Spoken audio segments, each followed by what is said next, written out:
देखिए, election commission के बारे में लोगों के मन में बहुत शंकाएं हैं। इलेक्शन कमीशन एक न्यूट्रल बॉडी है, एक संवैधानिक संस्था है, लेकिन जिस तरह से बार बार हमको जाकर, सभी विपक्षी दलों को जाकर चुनाव आयोग के सामने हाथ जोड़ना पड़ता है, कुछ बातें सामने लानी पड़ती है और चुनाव आयोग भी सुना अनसुना करती है, ये इंडिपेंडेंट बॉडी का लक्षण नहीं है। प्रधानमंत्री चुनाव के दिन ध्यान को बैठते हैं और पूरा फोकस चैनल पर उनका ऊपर आता है। ये एक प्रकार से आचार संहिता, कोड ऑफ कंडक्ट का उल्लंघन है। देश के गृह मंत्री जो जयराम रमेश जी ने कहा है, देश के गृह मंत्री देश के विभिन्न क्षेत्र में लगभग 150 कलेक्टर और डीएम को फ़ोन करके जो सूचना देते हैं, ये कोड ऑफ कंडक्ट का उल्लंघन है। पोलिंग एजेंट को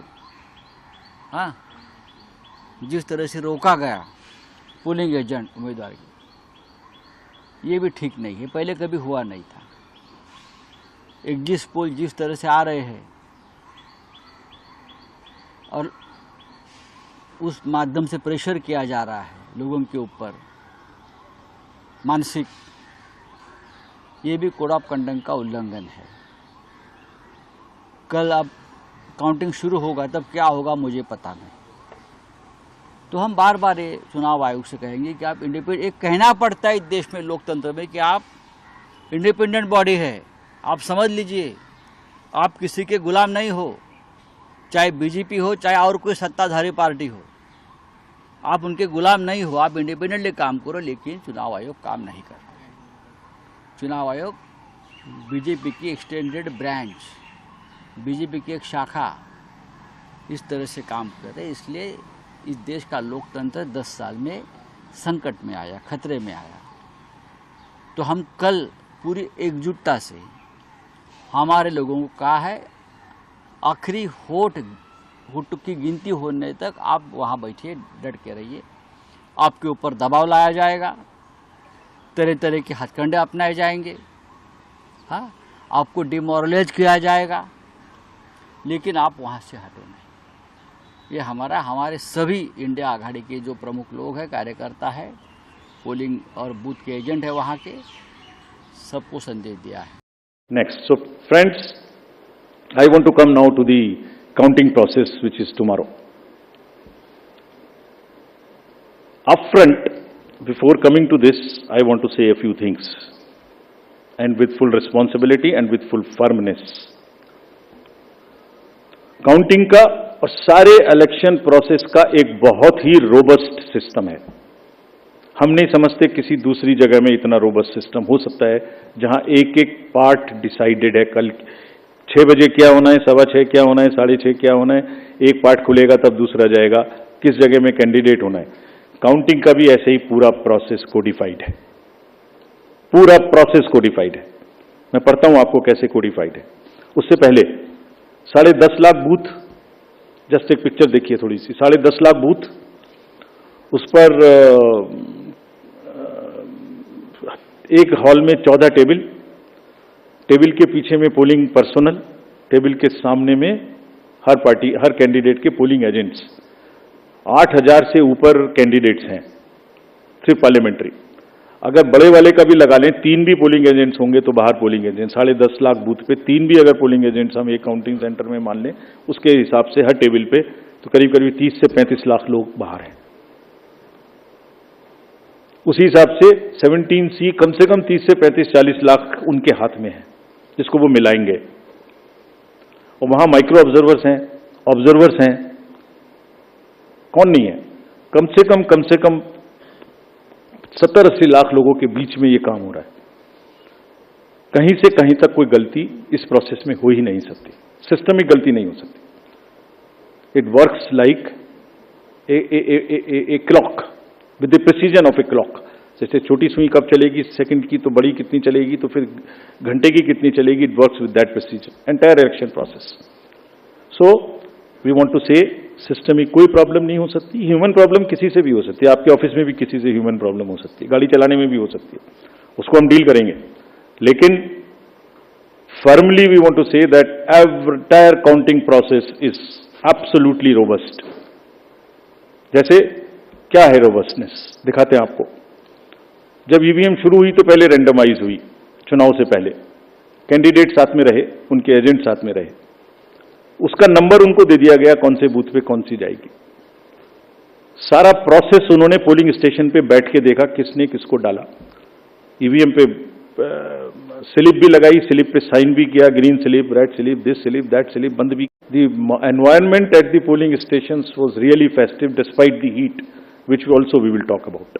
नेक्स्ट, फिर कर्बिंग मनी पावर. ये another example of a concerted work. Sincerity. आपको याद होगा किस तरीके से पैसे का डिस्ट्रीब्यूशन, फ्री बीज का डिस्ट्रीब्यूशन आप लोग देखा करते थे, मेरे ख्याल से जरूर याद होगा. लिकर, साड़ी, धोती, क्या क्या नहीं बंटता था. कहीं से मुझे बताइए इस तरीके की बंटने की कोई मेजर घटनाएं आपको दिमाग में आई हो. सदर्न स्टेट्स में किस तरीके से पैसा बंटता था. एक एक कॉन्स्टिट्यूएंसी में बाई इलेक्शन में क्या क्या फिगर्स कोट होती थी.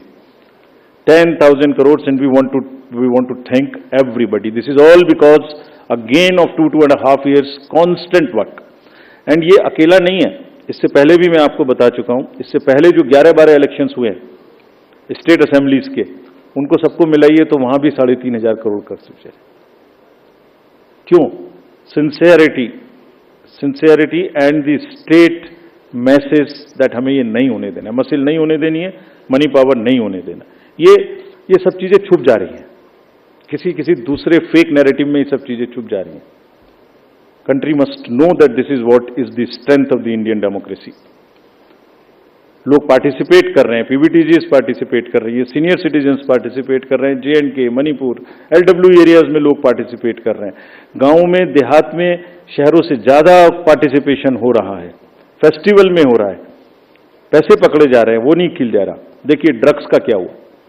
4,391 amounts of drugs which has been kind of seized. समाज को खराब कर रही हैं. और कॉन्टिन्यूअस, हमने पहली बार भी दिखाया था पिछले 11 इलेक्शंस में भी, वो भी फिगर्स आपके पास हैं, हमारे प्रेस नोट भी हमारी वेबसाइट में है. This is again A ट्रेमेंडस work done by the enforcement agencies, all of whom we have mapped on our IT system. There is a method in which why it is happening. It's a monitoring which happens automatically on that ESMS system which we have created. I have told you about this. And क्यों हो रहा था? Messaging भी इतनी strong थी. कभी कभी बीच में आप लोग चलाते थे कि किसी का हेलीकॉप्टर चेक कर लिया. कोई इस कंट्री में नहीं बचा ऐसा जिसका कि हेलीकॉप्टर चेक ना हुआ. Whosoever went, or either the central ministers or the party presidents or the state chief ministers, ये मैसेजिंग थी कि जो हमारी लोकल टीम्स हैं, दे आर सो एम्पावर्ड, डरना नहीं है, आपको अपना काम करना है. और जब काम करना है तो 10,000 का रिजल्ट आएगा, ऑटोमेटिक आएगा. ढीला होगा तो रिजल्ट नहीं आएगा. It's not a joke again. And अभी नेक्स्ट एमसीसी वायलेशंस की बात करते हैं. Major story. We have created a world record of 642 million proud Indian voters. This is a historic moment for all of us, for the nation as a whole. 642 ever, anywhere in the world, in any of the electoral exercise. That's what is the number of voters. And this is, just to give you some small statistics, this is 1.5 times of the voters of all G7 countries, US, UK, France, Germany, Italy, Japan, Canada, all put together. We are comparing voters, not electors. And it is 2.5 times of the voters of 27 countries in the EU. That has been the incredible power of the voters of India. Let's see what happened next. There are 312 million proud women voters. this is also the highest ever in the world. It is larger than the 2019 elections, both the total and the women voters. So this we feel is the moment that we must cherish, we must celebrate, and we want to give them a standing ovation to all our voters by this. I would ask all of you to join and hand. These are all our voters. So we मंदिर निर्माण में तो हर बैठक में समीक्षा की जाती है, क्योंकि एक लक्ष्य है कि दिसंबर 2024 तक मंदिर पूर्ण होना है। तो उसके अनुसार जो प्रगति है वो देखी जाती है। कल भी हम लोगों ने काफी समय मंदिर के निर्माण की प्रगति की समीक्षा की। कुछ जो विषय महत्वपूर्ण हैं वो यह हैं कि जो सप्त मंदिर है उसे हम अक्टूबर तक पूरा करना चाहेंगे। दूसरा जो महत्वपूर्ण निर्णय था कल, आप सभी जानते होंगे कि वहां पे एक शेषावतार का मंदिर है। शेषावतार के मंदिर का जो उसकी आधारशिला थी उसका परीक्षण किया गया और वो बहुत पुरानी, करीब 25 वर्ष पुरानी आधारशिला थी। तो उसको परीक्षण के बाद यह उचित पाया गया है कि नए सिरे से आधारशिला डाली जाए और पुरानी आधारशिला को जो है वो वहां से हटा दिया जाए। एक अन्य जो समीक्षा में महत्वपूर्ण विषय था वह था ऑडिटोरियम बनाने का। ऑडिटोरियम बनाने का अगले माह यानी जुलाई के प्रथम सप्ताह में अब फाउंडेशन का कार्य शुरू हो जाएगा। आधारशिला उसकी डाल दी जाएगी और उसे भी लगभग 12 महीने में पूर्ण कर लिया जाएगा। ऑडिटोरियम का यहाँ पर महत्व इसलिए भी है कि बहुत सारे जो कार्यक्रम हैं भगवान रामलला से संबंधित वो ऑडिटोरियम में ही होंगे और वहीं पर जो साधु संतों के लिए एक तरीके से विश्राम का स्थान समझें, गेस्ट हाउस का भी निर्माण किया जाएगा। जहां तक म्यूजियम का प्रश्न है राम कथा संग्रहालय का, तो राम कथा संग्रहालय में कार्य शुरू हो गया है। नए सिरे से जो गैलरीज हैं वह अब नए प्रकार से उसको तोड़ करके उनका निर्माण कार्य किया जाएगा। प्रयास यह है कि गैलरी में निर्माण का कार्य लगभग 9 माह में समाप्त हो जाए, जिससे म्यूजियम में भगवान से संबंधित जो एक तरीके से सभी चीजें, चाहे वो रामायण, अंतर्राष्ट्रीय रामायण हो, उन्हें रखा जाएगा।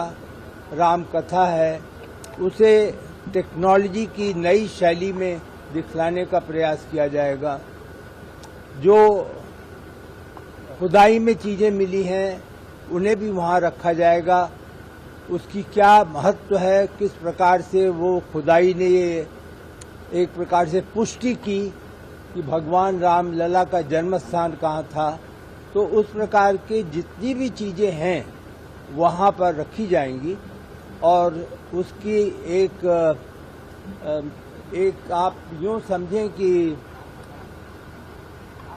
सभी चीजों को एक गुत्थी में इस प्रकार से उसको दिखाया जाएगा, डिस्प्ले किया जाएगा कि जो इतिहास है 500 साल का ही नहीं बल्कि उससे पुराना जो इतिहास है वह भी इतिहास पूरा श्रद्धालुओं के समक्ष आ सके। में मूर्तियां लग रही हैं, किस पत्थर की लग रही हैं और कैसे कौन बनाए गए? 7 पत्थर जो हैं वो सब मार्बल होंगे। जयपुर से उन्हें खरीदा जा रहा है और संभवतः जयपुर के ही शिल्पकार उसे बनाएंगे। सर, परकोटे में बनने वाले जो मंदिर हैं वो किस तरह? परकोटा में 6 मंदिर हैं, वो पंचायतन के अनुसार बनाए जाएंगे और उन्हें भी संगमरमर का बनाया जाएगा, लेकिन जो शिव जी का वहाँ मंदिर है वो तो संगमरमर का नहीं होगा, तो उसे अलग से प्राप्त किया जा रहा है। अन्य जो मंदिर हैं जिसमें अन्नपूर्णा जी का भी है, वो सभी मंदिर जो है संगमरमर से बनाए जाएंगे। फर्जी आईडी का मामला सामने आया था जी, फर्जी आईडी के माध्यम से लोग आपसी में शामिल हो रहे थे, उन पर कार्रवाई देखिए, मैं उस विषय में कोई भी आप मुझसे केवल निर्माण कार्य की जानकारी राम करें। दरबार की जो मूर्तियां स्थापित हुई उसका राम दरबार की मूर्ति जो है वह संगमरमर की होगी। Next. So, friends, I want to come now to the counting process, which is tomorrow. Upfront, before coming to this, I want to say a few things, and with full responsibility and with full firmness. Counting का और सारे election process का एक बहुत ही robust system है। हम नहीं समझते किसी दूसरी जगह में इतना रोबस्ट सिस्टम हो सकता है, जहां एक एक पार्ट डिसाइडेड है। कल 6 बजे क्या होना है, 6:15 क्या होना है, 6:30 क्या होना है, एक पार्ट खुलेगा तब दूसरा जाएगा, किस जगह में कैंडिडेट होना है। काउंटिंग का भी ऐसे ही पूरा प्रोसेस कोडिफाइड है, पूरा प्रोसेस कोडिफाइड है। मैं पढ़ता हूं आपको कैसे कोडिफाइड है। उससे पहले 10.5 लाख बूथ, जस्ट एक पिक्चर देखिए थोड़ी सी। 10.5 लाख बूथ, उस पर एक हॉल में 14 टेबल, टेबल के पीछे में पोलिंग पर्सनल, टेबल के सामने में हर पार्टी, हर कैंडिडेट के पोलिंग एजेंट्स। 8,000 से ऊपर कैंडिडेट्स हैं सिर्फ पार्लियामेंट्री।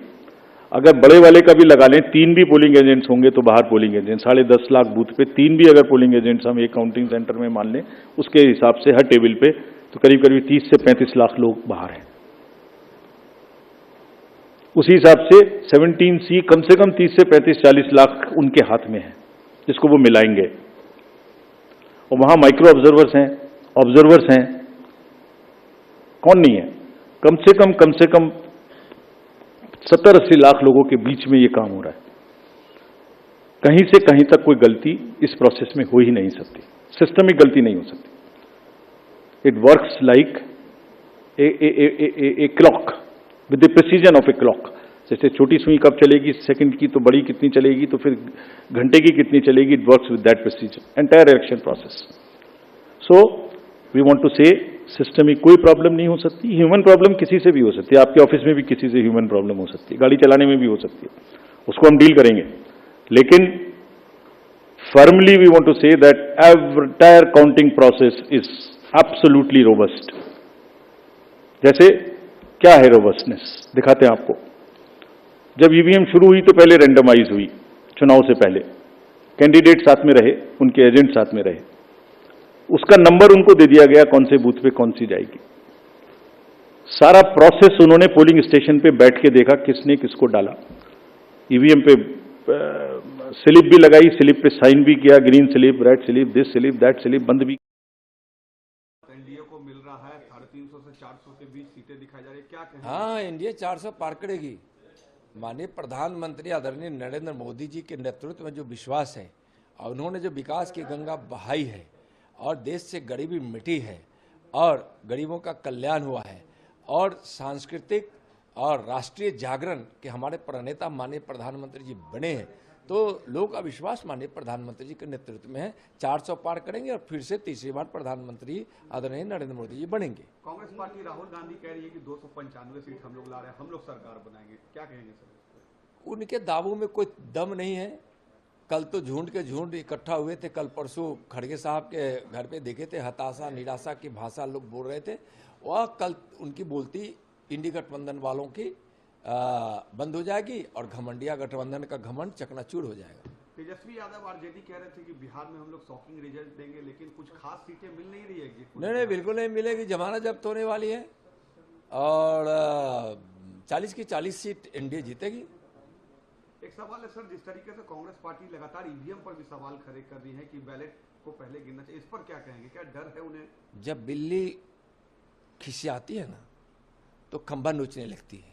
तो ये जो इंडी गठबंधन वाले, घमंडिया गठबंधन वाले, जो हार का गुस्सा है ना वो ईवीएम मशीन पे उतारने की कोशिश कर रहे हैं। जनता वोट दी है, ईवीएम मशीन प्रामाणिक है, सब लोग जानते हैं। और जब इनकी हार होती है तो इसी प्रकार का बहाना ढूंढते हैं। और कभी कभी एक आध बार इस 10 वर्षों के इतिहास में कहीं छोटी मोटी उनकी जीत भी हो गई है। 295 का क्या मामला है? इंडियन राइस के जितने भी लीडर हैं वो सब बता रहे 295। ऐसा है, एक नैरेटिव सेट किया गया, सब यही बोलो, सब यही बोलो, सब यही बोलो। ये उनकी हताशा का परिणाम है। ये अच्छी बात है। याद करिए, पहले नहीं बोलते थे, पहले बोलते कि 400 के पार नहीं जाएंगे आप, अब 295 की नई कहानी लाई है। जबरदस्त हार होने वाली है इस इंडिया गठबंधन की। ये बिखरने वाला है 4 तारीख के बाद।